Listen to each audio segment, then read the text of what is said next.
तो दोस्तों आज हम फिर से आपके लिए लेकर आए हैं देश दुनिया की सभी ताजा बड़ी खबरें। फटाफट एक एक कर विस्तार से आज आपको बताएंगे, तो वीडियो को अंत तक जरूर देखें। दोस्तों वीडियो बनाने में हमें काफी मेहनत लगी है, तो वीडियो को दिल से लाइक कर दें। दोस्तों पहली खबर में आपको बता दें कि मुसलमानों के समर्थन में उतरा रूस के राष्ट्रपति पुतिन ने पैगंबर मोहम्मद साहब की जमकर तारीफ, पूरी दुनिया है हैरान। वहीं आपको बताएंगे दोस्तों कि अमित शाह ने भाजपा को दान देने की लोगों से की अपील, तो शेयर कर लोगों ने मोदी अमित शाह को लिया आड़े हाथ। वहीं आपको बताएंगे दोस्तों की कांग्रेस पार्टी ने किया दावा, सावरकर गाय को नहीं मानते थे, माता खाते थे गौमांस। वही आपको बताएंगे दोस्तों कि गुरुग्राम में नमाज पर विवाद के बीच अब क्रिसमस पर बवाल, प्रार्थना सभा में घुसकर हिंदू संगठनों ने लगाए जय श्री राम के नारे। वहीं आपको बताएंगे दोस्तों कि विधानसभा चुनाव खत्म होने के बाद फिर से तीनों कृषि कानून को लागू कर सकती है मोदी सरकार, कृषि मंत्री नरेंद्र सिंह तोमर ने किया ऐलान। वहीं आपको बताएंगे दोस्तों की सपा सांसद आजम खान के बेटे को हाई कोर्ट से मिली बड़ी राहत, योगी सरकार को लगा बड़ा झटका, सभी केसों पर लगा दी है हाई कोर्ट ने रोक। तो दोस्तों सभी खबरों को आपको एक एक कर बताने वाले हैं, वीडियो को लाइक कर चैनल को सब्सक्राइब कर दें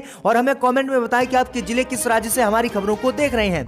इसी बीच पर तो दोस्तों अगली खबर की ओर, तो मुसलमानों के समर्थन में उतरा रूस के राष्ट्रपति ने पैगंबर मोहम्मद साहब की जमकर तारीफ। जी दोस्तों आपको बता दें ये बड़ी खबर सामने निकल कर आई दोस्तों कि मुसलमानों के समर्थन में एक बार फिर से रूस उतर आया है और रूस के राष्ट्रपति पुतिन ने पैगंबर मोहम्मद साहब की जमकर तारीफ की है, जिसके बाद पूरी दुनिया उनके इस बयान को लेकर हैरान है। दरअसल आपको बता दें कि रूस के राष्ट्रपति व्लादिमीर पुतिन ने हाल ही में हुई सालाना प्रेस कॉन्फ्रेंस में कहा कि पैगंबर मोहम्मद का अपमान करना अभिव्यक्ति की स्वतंत्रता का हिस्सा नहीं है। रूसी राष्ट्रपति ने आगे कहा कि पैगंबर का अपमान करना धार्मिक आजादी का उल्लंघन करना है। उन्होंने कहा कि पैगंबर का अपमान करना इस्लाम को मानने वाले लोग की भावनाओं को आहत करना है। उन्होंने रूस के लोगों से कहा कि पैगंबर मोहम्मद साहब का किसी भी कीमत पर रूस में अपमान नहीं होना चाहिए। पैगंबर मोहम्मद साहब बहुत अच्छे व्यक्ति थे, इसीलिए उनकी तारीफ हम सबको करनी चाहिए और हमें उनकी बदनामी से बचना चाहिए। तो ये बड़ी अपडेट आई दोस्तों कि रूस के राष्ट्रपति के इस बयान का पूरे दुनिया में प्रसारण हुआ और पूरी दुनिया के लोग उनके इस बयान की तारीफ कर रहे हैं। तो ये बड़ी अपडेट आई दोस्तों कि रूस के राष्ट्रपति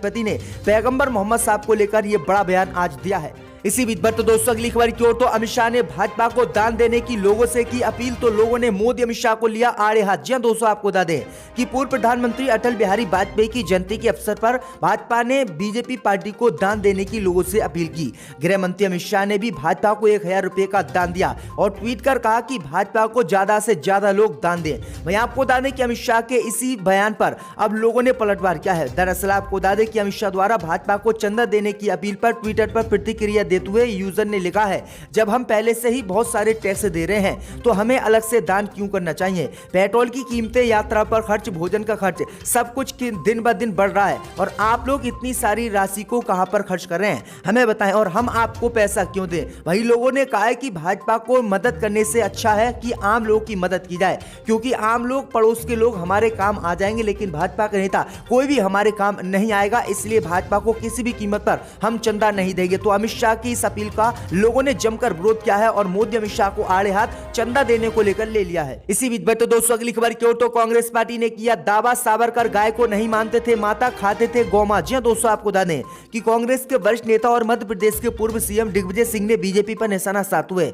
सावरकर को लेकर आज बड़ा दावा किया है, जिसके बाद भाजपा की मुश्किलें बढ़ गई हैं। दरअसल आपको बता दें कि कांग्रेस नेता दिग्विजय सिंह ने कहा है कि सावरकर अपनी किताब में बताते थे कि हिंदू धर्म का हिंदुत्व के साथ कोई संबंध नहीं है। आगे उन्होंने कहा कि सावरकर गाय को माता नहीं मानते थे। उन्होंने कहा कि गाय ऐसा पशु है जो खुद के मल में लेट लेती है, वह कहां से हमारी माता हो सकती है। उन्होंने कहा है कि सावरकर गौमांस खाने में कोई खराबी नहीं मानते थे। उन्होंने कहा है कि भारत में कुछ ऐसे भी लोग हैं जो इस समय गाय का मांस भी खाते हैं और कुछ लोग ऐसे हैं जो गाय का मांस नहीं खाते हैं, और सावरकर भी उन्हीं में से थे। उन्होंने गाय को माता नहीं माना था और सावरकर ने साफ कहा था कि गाय का मांस खाने में कोई परेशानी नहीं है। आगे उन्होंने कहा कि अगर भाजपा 2024 में सत्ता में आती है तो वह संविधान को बदल देगी, इसलिए बीजेपी और आरएसएस के लोगों को पता होना चाहिए कि सावरकर गाय को माता नहीं मानते थे और गौमांस खाते थे, इसलिए हिंदू संगठन आरएसएस को भी गौमांस खाने में कोई खराबी नहीं होनी चाहिए और उसको भी गाय को माता नहीं मानना चाहिए। तो ये बड़ी अपडेट आई दोस्तों कि कांग्रेस नेता ने ये बड़ा दावा किया है, जिसके बाद भाजपा और आरएसएस बैकफुट पर आ गई है। इसी बीच पर तो दोस्तों अगली खबर की ओर, तो उत्तर प्रदेश में विधानसभा चुनाव के बाद कृषि कानून लागू कर सकती है फिर से मोदी सरकार, कृषि मंत्री ने किया ऐलान। चल दोस्तों आपको बता दें कि किसान आंदोलन की वजह से वापस लिए गए तीनों कृषि कानून को एक बार फिर से मोदी सरकार लागू कर सकती है। दरअसल आपको बता दें कि महाराष्ट्र के नागपुर में तोमर ने इसी को लेकर बड़ा बयान दिया है। कृषि मंत्री नरेंद्र सिंह तोमर ने कहा है कि हम फिर से नए सिरे से कृषि कानून को लेकर आएंगे। कृषि मंत्री ने कहा है कि 3 कृषि कानून पिछले महीने सरकार द्वारा लाखों किसानों द्वारा उग्र विरोध प्रदर्शन के बाद वापस लिए गए हैं, लेकिन बाद की तारीख में फिर से इन्हें पेश किया जा सकता है। नरेंद्र सिंह तोमर ने विवादित कानूनों को खत्म करने के लिए कुछ लोगों को दोषी ठहराया। उन्होंने कहा कि संसद में बहस और चर्चा के बाद उसे लागू किया गया था और फिर उसी प्रक्रिया को अपनाकर उसे निरस्त भी किया गया है। हालांकि उन कानूनों को फिर से लागू करने के लिए बाद में पेश किया जा सकता है। कृषि मंत्री ने कहा कि हम कृषि कानून संशोधन लाएंगे, लेकिन कुछ लोगों को ये कानून पसंद नहीं आए जो आजादी के 70 साल बाद प्रधानमंत्री नरेंद्र मोदी के नेतृत्व में एक बड़ा सुधार थे। तो ये बड़ी अपडेट आई दोस्तों की कृषि मंत्री ने यह दावा किया है कि विधानसभा चुनाव खत्म होने के बाद तीनों कृषि कानूनों को फिर से मोदी सरकार देश में लागू करेगी। इसी बीच बढ़ते दोस्तों अगली खबर की ओर। तो गुरुग्राम में खुले में नमाज के विरोध के बाद अब क्रिसमस पर बवाल। स्कूल के कार्यक्रम में हिंदूवादी संगठनों ने लगाए जय श्री राम के नारे। जी दोस्तों, आपको बता दें कि हरियाणा के गुरुग्राम जिले में शुक्रवार को खुले में नमाज पढ़ने का विरोध के बाद अब स्कूल में चल रहे क्रिसमस के कार्यक्रम में पहुंचकर कुछ हिंदूवादी संगठनों के लोगों ने उग्र प्रदर्शन किया है। इस दौरान लोगों ने क्रिसमस के कार्यक्रम में पहुंचकर जय श्री राम के नारे लगाए। बताया जा रहा है कि इसी बीच कार्यक्रम में लोगों के पहुंचने और जय श्री राम के नारे लगाने के बाद वहां पर हड़कंप मच गया। वहीं स्कूल में कार्यक्रम के दौरान गरीब बच्चों को कंबल और खाना बांटा जाना था। गौरतलब है कि बीते कुछ महीने से गुरुग्राम में खुले में नमाज पढ़ने को लेकर विवाद चला है। फिलहाल ये मामला सुप्रीम कोर्ट तक पहुंच गया है। तो ये बड़ी अपडेट आई दोस्तों की गुरुग्राम में किस तरह से हिंदू संगठनों की गुंडागर्दी लगातार सामने आ रही है। गुरुग्राम में खुले में नमाज रोकने के बाद अब ईसाइयों के क्रिसमस पर भी बवाल हिंदू संगठन कर रहे हैं। वहीं आपको बता दें कि हिंदू संगठनों ने आरोप लगाया है कि क्रिसमस के नाम पर हिंदू लोगों का धर्मांतरण ईसाई लोग करा रहे हैं और इन्हें ईसाई बना रहे हैं। तो ये बड़ी अपडेट आई दोस्तों की किस तरह से गुंडागर्दी गुरुग्राम में हिंदू संगठनों के सामने आ रही, लेकिन प्रशासन इनके सामने नतमस्तक है और कोई भी कार्रवाई इन पर नहीं कर रहा है। इसी बीच बढ़ते दोस्तों अगली खबर की ओर। तो सपा सांसद आजम खान के बेटे को हाई कोर्ट से मिली बड़ी राहत, योगी सरकार को झटका। जी दोस्तों, आपको बता दें कि समाजवादी पार्टी से सांसद और सीतापुर जेल में बंद आजम खान के बेटे अदीब आजम को इलाहाबाद हाई कोर्ट से आज बड़ी राहत मिली है।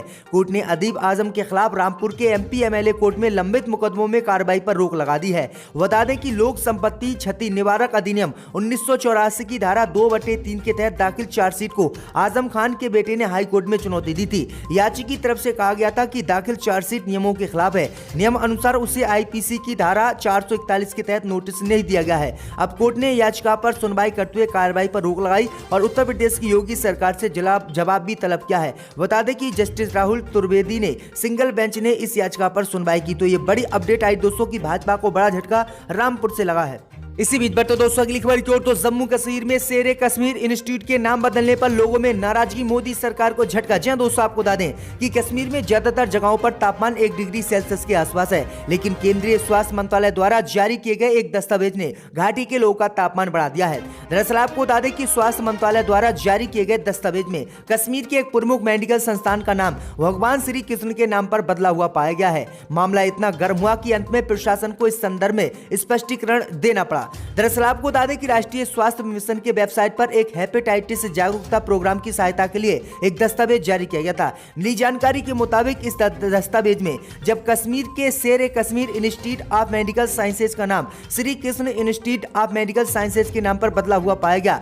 बता दें इसके बाद संस्था को माफी मांगनी पड़ी। दरअसल आपको बता दें कि इस संस्था का नाम पूर्व मुख्यमंत्री और नेशनल कॉन्फ्रेंस के संस्थापक शेख अब्दुल्ला के नाम पर रखा गया है, जिन्हें घाटी के लोग शेर कश्मीर के नाम से जानते थे। लेकिन आपको बता दें कि इसका नाम बीजेपी सरकार ने बदला और कृष्ण के नाम पर शेर कश्मीर इंस्टीट्यूट का नाम रखा, जिसके बाद जम्मू कश्मीर के लोगों में काफी नाराजगी हुई। उसके बाद प्रशासन ने इस पर अपना बयान जारी किया है। इसी बीच बढ़ते दोस्तों अगली खबर की ओर। तो पंजाब में विधानसभा चुनाव लड़ने का किसान संगठनों ने किया ऐलान। दोस्तों, आपको बता दें कि पंजाब विधानसभा चुनाव 2022 में जीत हासिल करने के लिए अरविंद केजरीवाल की आम आदमी पार्टी पूरा दमखम लगा रही है। वहीं अब खबर है कि संयुक्त किसान मोर्चा के हिस्से रहे 25 किसान संघ चुनाव मैदान में उतरने वाले हैं और ये संघ आपके साथ गठबंधन कर सकते हैं। अगर ऐसा होता है तो पंजाब विधानसभा चुनाव पर एक बड़ा प्रभाव पड़ सकता है। पंजाब में शुक्रवार देर शाम लुधियाना के पास हुई बैठक में यह अहम फैसला लिया गया है। ये वो ही पंजाब के 25 किसान संगठन हैं जो पिछले दिनों केंद्र सरकार द्वारा लागू किए तीनों कृषि कानून के विरोध में किसान आंदोलन का नेतृत्व कर रहे थे। तो ये बड़ी अपडेट आई दोस्तों की किसान